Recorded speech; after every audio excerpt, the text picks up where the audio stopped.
Alright, hey everyone, welcome back to the PEAG Teacher. So today, I'm going to walk you guys through how to make your own virtual field trip.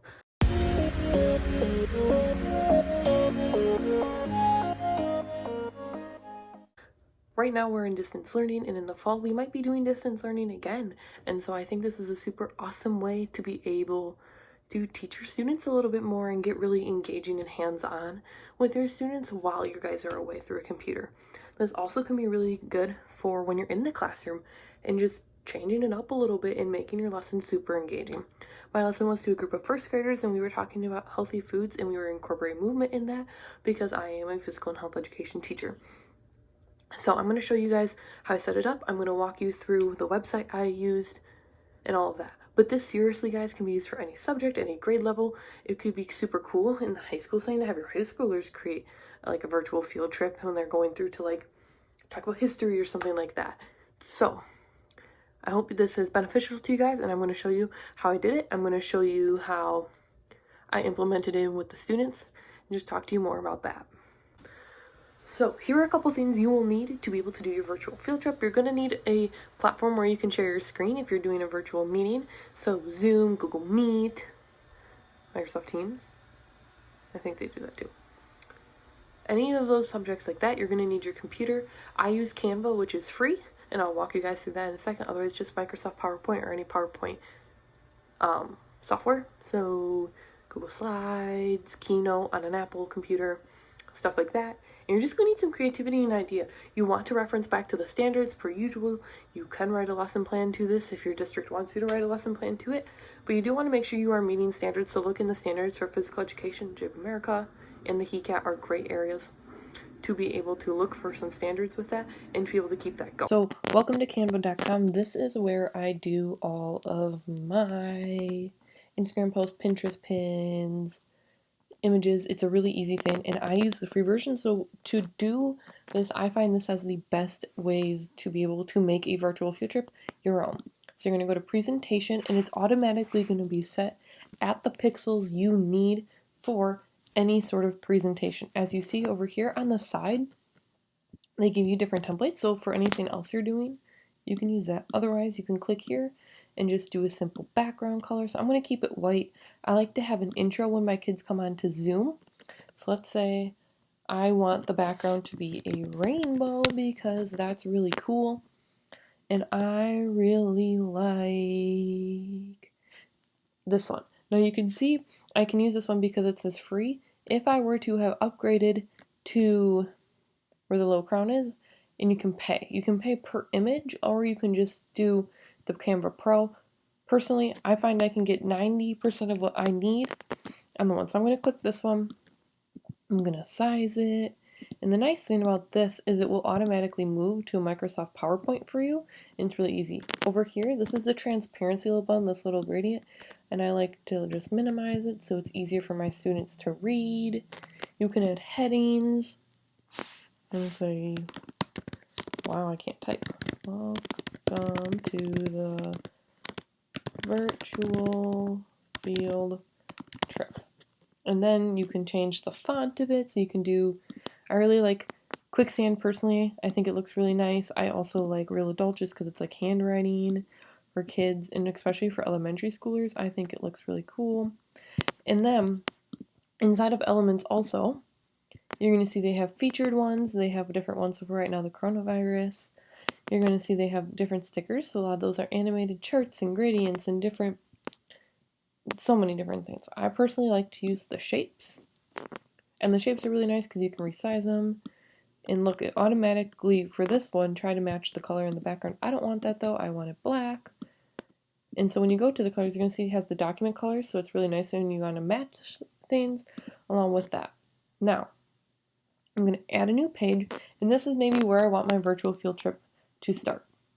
So let's say my virtual field trip, I want to focus on eating out at restaurants. So maybe I choose a restaurant and see what the free images are. And you're like, ooh, there's not that many of them.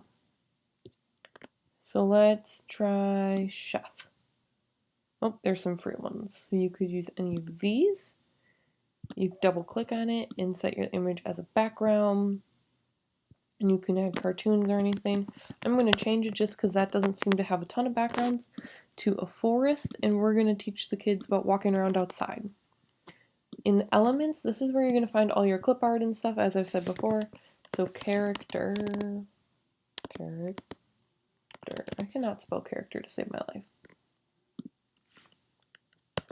Cartoon. And you're going to see they have like ponies and all these different things. So I'm going to choose the turtle. And I like the turtle, but maybe I don't like this turtle's colors. And so I want to change him to be like this dusty color because I want him to be able to be seen. You can do bubbles. And you just keep creating, so I want a word bubble, not an actual bubble. Sometimes with Canva though, you have to be careful because if you do word bubbles, you get the premium one, but if you do word bubble, singular, you get some of the free ones. The other nice thing is I can come in here, I can flip it and reposition and make it bigger and add text. So it's really easy, and you can do this for the entire thing. When you're done, you can present inside of Canva, so that's really nice. Or you can download it to a Microsoft PowerPoint on your computer desktop, and that will help you be able to transfer over that to your students. Alright, so the day of the field trip, I was doing this via Zoom, and so the PowerPoint was downloaded to my computer. I was all ready to go. I jumped on it early. They came in and they saw, welcome to the virtual field trip. Make sure your microphones are on. I wanted their microphones on just so there's some background noise. You can have them come in and have their microphones muted.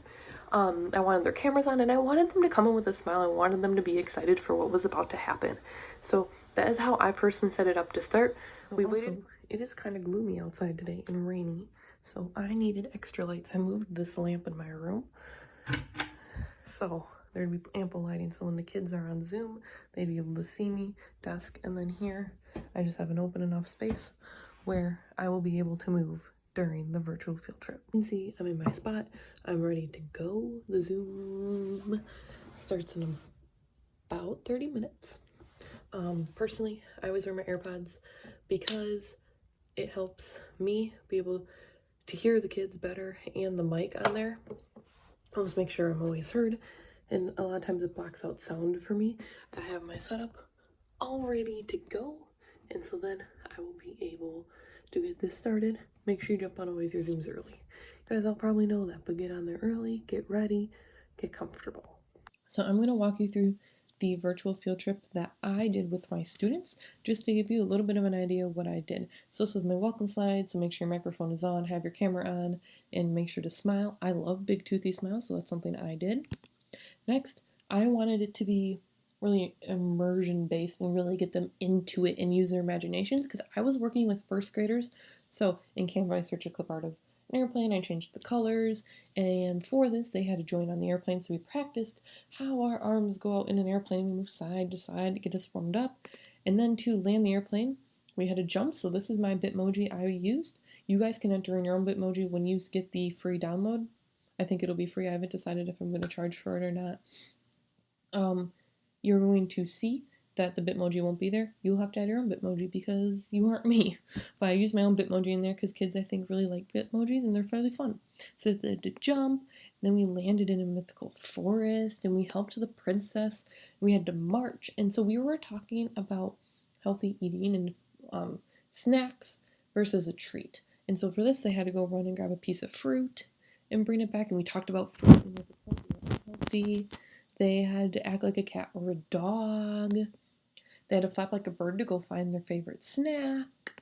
And then our favorite character, Poppy, came in, and she was asking the kids to go find a treat in their house. And this is where the bulk of the lesson came in, just right here. We talked over Zoom, and the kids got really excited. And we talked about what's the difference between a treat and a snack. And they were really smart and actually knew the difference. And we talked about why you only have treats a little bit, but snacks, why we have a snack and stuff like that. And then we got closer to the castle because we're saving the princess, so we galloped there, and we had to show our favorite dance move or exercise. So this you can use as a way to build connection with your students, build rapport. So you can see their favorite dance move or exercise, and you can show yours, and that's super cool as an educator. Oh, and then we meet the princess at the end.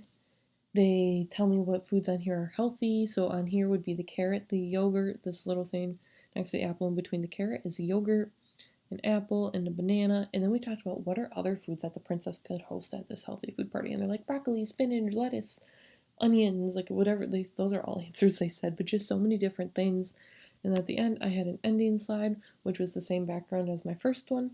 And so that is what I did for my virtual field trip. The slides took a little bit of time, but it probably took around 20 minutes for us to get through it because of them scurrying around through their houses to find things and got them up and moving and super engaged.